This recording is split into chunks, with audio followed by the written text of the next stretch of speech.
समाज विरोधी लोग बन के आता है। कोई डॉक्टर नहीं बनता है, इंजीनियर नहीं बनता है, कोई आदर्श शिक्षित लोग नहीं बनता है, जो भी बनता है तो उग्रवादी बनता है। मोन्टाज में ये वीडियो देखा आपने? ये वीडियो है त्रिपुरा से बीजेपी के एमएलए चकमा लाल का, जो विधानसभा में कह रहे हैं कि मदरसों को बंद कर देना चाहिए क्योंकि वहां पर आतंकवाद की ट्रेनिंग दी जाती है और वहां से जो बच्चे निकलते हैं वो समाज में नफरत फैलाते हैं, लोगों को मारते हैं। वहां से कोई इंजीनियर या आईएएस आईपीएस नहीं निकलता। इन्होंने विधानसभा में डिमांड कर डाली कि त्रिपुरा में जितने मदरसे हैं उनको सबको बंद कर देना चाहिए। आखिर इतनी नफरत ये क्यों आई?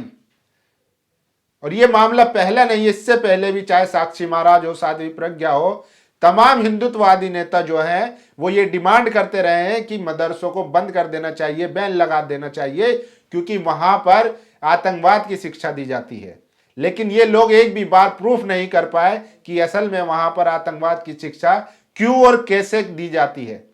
दरअसल इसके पीछे की जो मानसिकता है वो अलग ही है। ये लोग नहीं चाहते कि किसी भी तरीके से मुसलमानों के बच्चे पढ़े, वो आगे बढ़े, आईएएस बने, आईपीएस बने, जज बने, मीडिया में जाए और अपनी हिस्सेदारी की बात करे, सत्ता से सवाल करे, अपने सर्वाइवल के लिए लड़े। यही बात इनको चुभती है।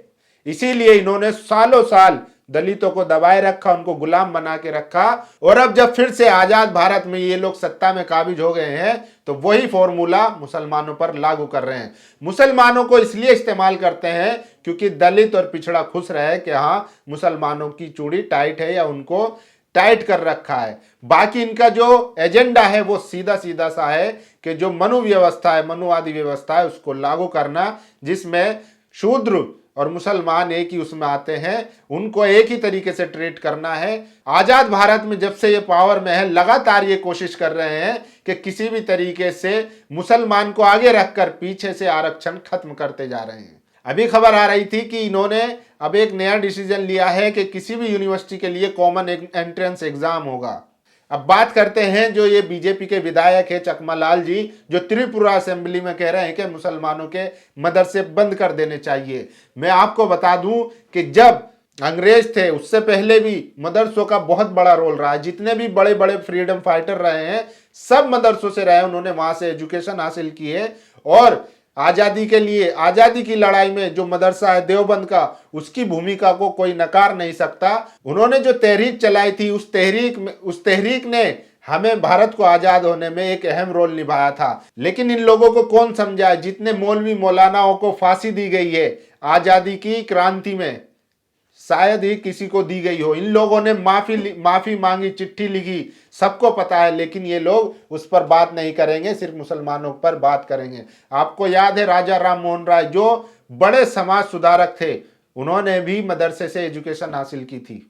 उस समय में भी ऐसे तमाम साधु संत थे, वो लोग भी मदरसे से शिक्षा हासिल करते थे। लेकिन आज स्थिति यह आ गई कि इन्होंने मदरसे को आतंकवाद से जोड़कर उसको टारगेट कर लिया। लेकिन आज भी जो मुसलमानों के गरीब बच्चे हैं, जो मजलूम बच्चे हैं, 5 से 6% ऐसे बच्चे हैं जो आज भी मदरसे से शिक्षा हासिल करते हैं। क्योंकि सरकारी स्कूलों की हालत सबको पता है और प्राइवेट स्कूलों की वो फीस अफोर्ड नहीं कर सकते, इसलिए वो मदरसे जो इनके पैसों से चलता है, खुद के पैसों से, चंदे से चलता है, वहां से एजुकेशन हासिल करते हैं। लेकिन उस पर भी इनकी नजर है और उसको भी बंद करने की कोशिश कर रहे हैं। अब बात करते हैं आज के माहौल की। मौलाना अबुल कलाम आजाद जो पहले एजुकेशन मिनिस्टर थे, वो भी मदरसे से पढ़े थे, जिन्होंने भारत को आईआईटी आईआईएम दिया, इतने बड़े बड़े एजुकेशन संस्थान दिए, वो भी मदरसे से पढ़े हुए थे।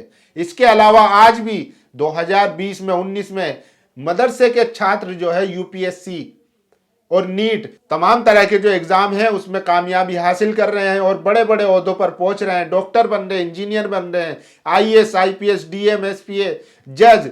यही इन लोगों को चुभ रहा है। इसीलिए ये लोग लगातार मदरसों पर कर्नाटक में छात्राओं के हिजाब को टारगेट कर रहे हैं। इसीलिए ये लोग चाहते हैं कि मुसलमान ना पढ़ेगा, ना आगे बढ़ेगा और न इनसे हिस्सेदारी की बात करेगा, हिस्सेदारी का सवाल करेगा। इसीलिए ये लगातार जो है मदरसा हो चाहे हिजाब जैसे मामले उठाते रहते हैं। जो काम पहले इनके छुटभैया नेता करते थे, बयानबाजी करते थे कि मुसलमानों को मार दो, काट दो, मदरसे बंद कर दो, अब वो ऑफिशियली बाकायदा विधानसभाओं में बहस होने लगी है, डिस्कस होने लगा है कि किस तरीके से इनके मदरसे बंद किए जाए, किस तरीके से इनके हिजाब पर रोक लगाई जाए, किस तरीके से इनको नमाज पढ़ने से रोका जाए। तो अब ये ऑफिशियली होने लगा है। इसमें विधानसभा, संसद और अदालतें सब शामिल हैं, लेकिन मुसलमानों के लिए सबसे जरूरी है कि वो इन चीज़ों को समझें, अपने हिस्सेदारी की मांग करें, अपने लिए ऐसी पार्टी, ऐसे नेताओं को चुने जो उनकी बात करता हो। वो उनको समझना होगा कि कॉलेजियम सिस्टम के जरिए आज जो अदालतों में जज बैठे हैं वो किस तरीके से इंसाफ करते हैं, और आखिर क्यों बार बार देखने को मिलता है कि अदालतें मानती हैं चीज़ें लेकिन फिर भी फैसला उसके खिलाफ देते हैं। तो ये सारी चीजें हैं जो आपको समझनी होगी, और इन जैसे बीजेपी के विधायक लोगों को समझाना पड़ेगा कि आज भी मदरसों में जो बच्चे पढ़ रहे हैं वो शिक्षा हासिल कर कर SP, DM, IAS, engineer, doctor बनकर देश की सेवा कर रहे हैं, ना कि आपकी तरह वो दूसरे समाज की लिंचिंग कर रहे हैं, ना कि वो दूसरे समाज को डरा रहे हैं।